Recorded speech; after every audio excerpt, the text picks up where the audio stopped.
An unprecedented event of historic proportions has taken place in the multiverse. A warrior has emerged, rewritten history, and become the progenitor of the Saiyan race. His name is Gogito, and he is now the ruler of Universe 13, aka the Saiyans realm. We're currently about 3 parts into the story, and a lot has happened so far. Gogito was born in a timeless domain thanks to the fusion between Vegito and Gogeta. He foresaw his own defeat at the hands of the Grand Priest and instinctively decided to use the nature of this timeless domain to rewrite the very Saiyan DNA by lending his energy to various events throughout the history of the multiverse.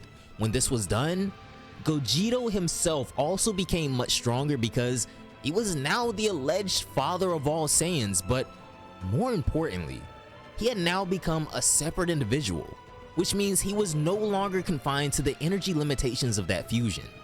He then used his energy to revive an already dead universe and asked Super Shenron to escalate this universe's evolutionary mechanisms. Once he's done, he redesigned it as the Saiyans realm. All of this insanity allowed him to skip a lot of tiers of power and placed him at the very top of the power hierarchy. He can now be counted alongside the likes of the Grand Priest and even the Dragon God Zalama. Now, if you guys want to properly grasp the sheer madness that has happened up until this point in the story, you definitely got to go check out the first 3 parts to our What If Gogeta and Vegito Fuse series. Links to that will be down below in the description box and pinned in the comments. But if you guys have been enjoying the anime content recently and would like to see more stories like this on even more characters, don't forget to drop a like down below. The goal for this video is going to be 3,500 likes for a part 5 of What If Gogeta and Vegito Fused. And also, if you ever want to go above and beyond with your support to the Starr channel, consider becoming a member as well by clicking that join button down below. But without further ado, as for what happens with our warriors next, well, Goku and Vegeta from the first timeline have been escorted by Zalama to the Saiyans realm.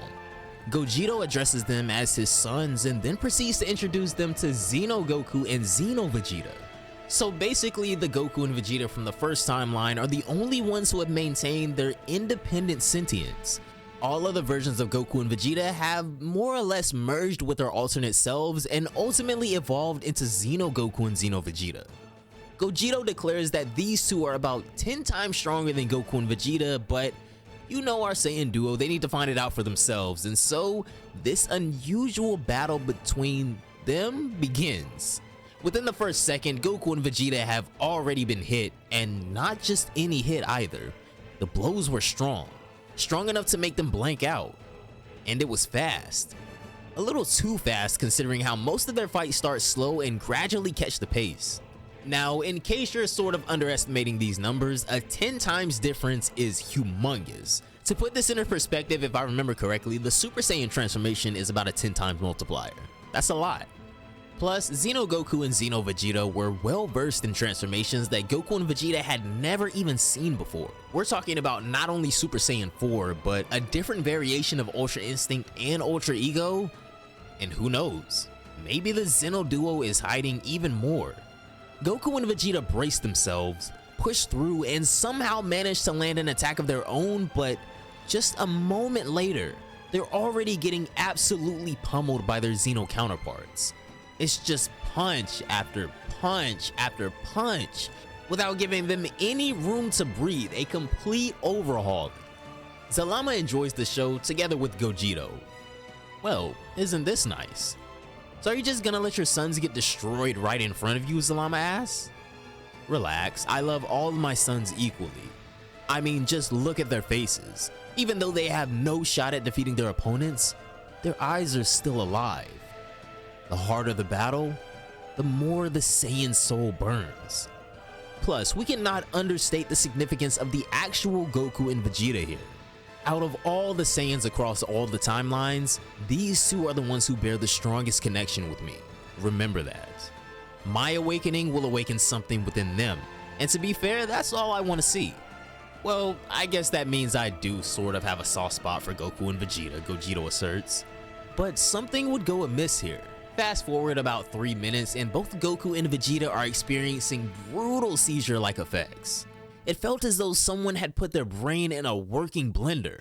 The pain and confusion makes them lose their consciousness, but instead of falling down, an immense surge of power emerges from within them and shoots out in all directions. Ah, I see you finally awakened as well. All it took was 1,000 punches and 74 kicks, Zeno Goku states. At that moment, neither Goku nor Vegeta had any idea or awareness about what exactly he was talking about, but one way or another, he was absolutely right about something. After receiving so many powerful blows in such a short amount of time, Goku and Vegeta have finally had their survival instincts unleashed. The new DNA manages to adjust with their own consciousness, and just like that, both Goku and Vegeta have awakened. They still look more or less the same so far, but their baseline power levels and abilities have exploded out of proportion. Seeing this, Gogito begins to clap. Good, very good. I've seen enough, I'm satisfied. You guys can continue the battle if you want though, he says. As you probably can guess, the battle definitely resumes. Zeno Goku unleashes Ultra Instinct together with his Super Saiyan 4 form, and Zeno Vegito does the same thing, only with Ultra Ego. Goku and Vegeta had definitely experienced a major increase in their power levels, but they still need the experience to fully understand their new capabilities, and so, for now, they just start off by using Ultra Instinct and Ultra Ego. For the most part, the Zeno duo is still superior to them, at least in terms of experience and technique, but with each exchange of attack, Goku and Vegeta are transcending. They're refining their techniques on the fly, and very soon, Goku and Vegeta are going to enter a completely new dimension of strength and power. Gogito knows, and that's why he asked the Zeno duo to basically whip them into shape. This was all his plan from the get-go. Meanwhile, in Zeno's palace, wow, this sounds so cool, President Zeno says after hearing the Grand Priest's detailed explanation of Gogito and how he's basically just a glitch in the Matrix. But Zeno is always throwing curveballs, and not even the Grand Priest was prepared for what he was about to say next. Future Zeno would then chime in by saying, "Hey, why not you and the Angels realm fight against Gogito and the Saiyans realm? It would be better than the Tournament of Power." Now, as Zeno said this, all the Destroyers, the Angels, and even the Supreme Kais of the first 12 universes were already present in the palace. They were summoned right around the time Zalama took off to the Saiyans realm together with Goku and Vegeta. And so, thanks to the Grand Priest absolutely having to fill Zeno in on every little detail, in totality more than 30 jaws dropped simultaneously in this room the moment Zeno made that statement. The Grand Priest himself tried to remain composed, as he knew that another confrontation with Gogito is not only unavoidable, but he himself was actually looking forward to it. But bringing the entire Angels realm into the mix, well, that's not only crazy, but it's probably bound to make things a little bit more complicated.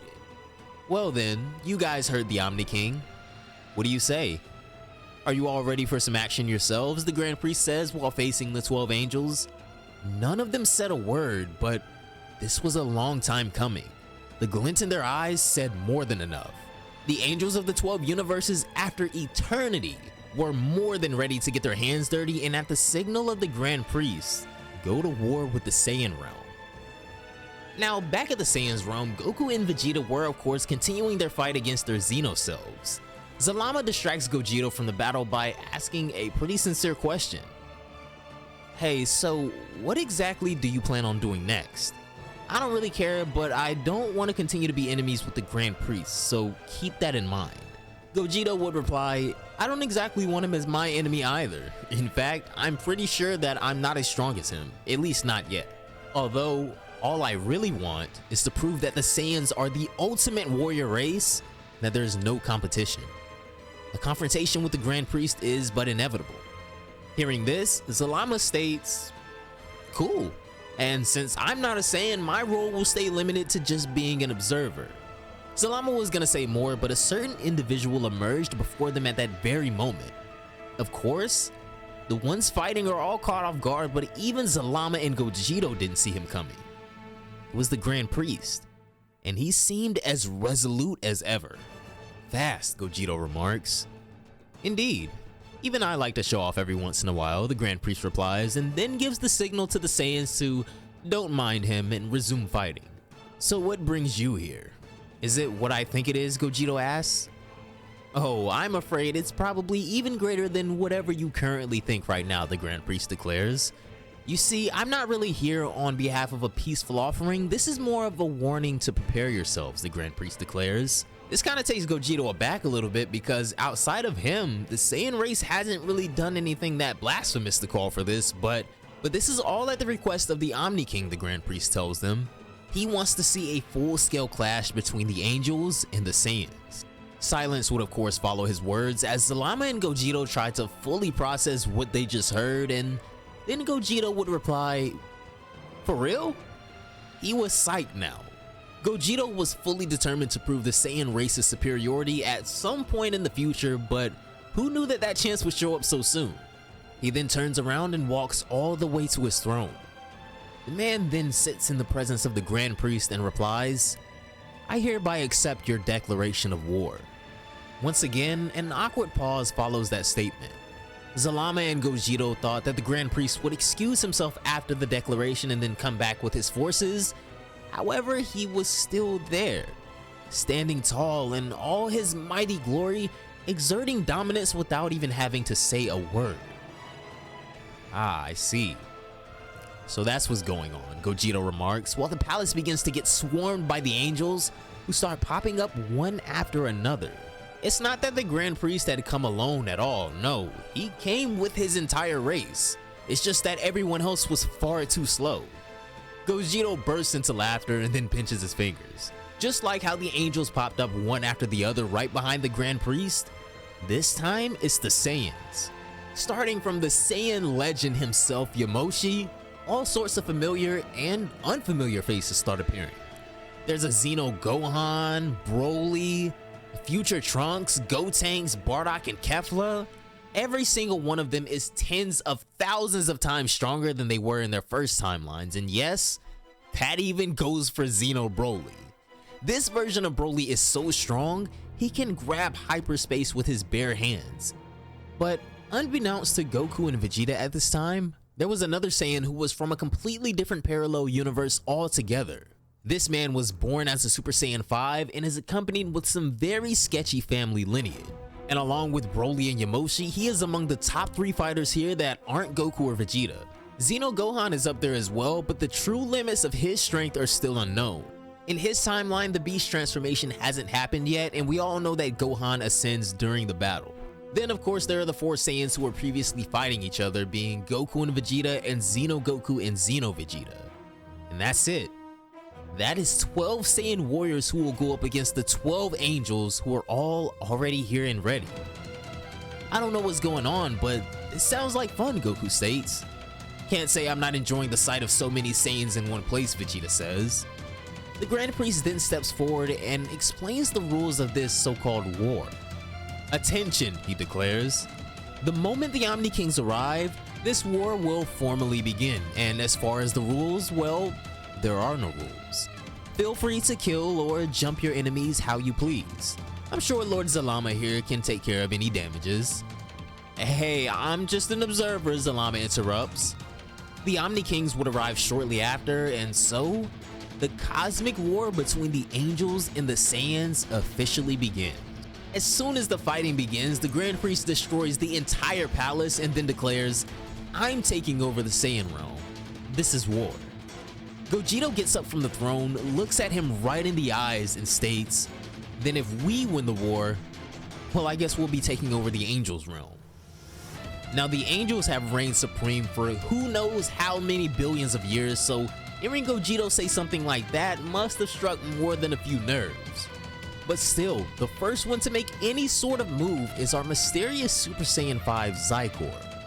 As for Goku and Vegeta, they had finally attained it during their battle with the Zeno duo. They've already transcended. Gogito walks right up to the Grand Priest, followed by Goku and Vegeta. There was no need for words. Gogito's demeanor was more than enough to tell Goku and Vegeta about what they're doing next. All 3 of them unleash it at the same time.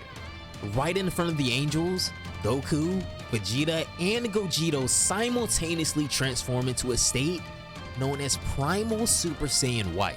The once in an eternity conflict between the Saiyans and the angels has officially begun.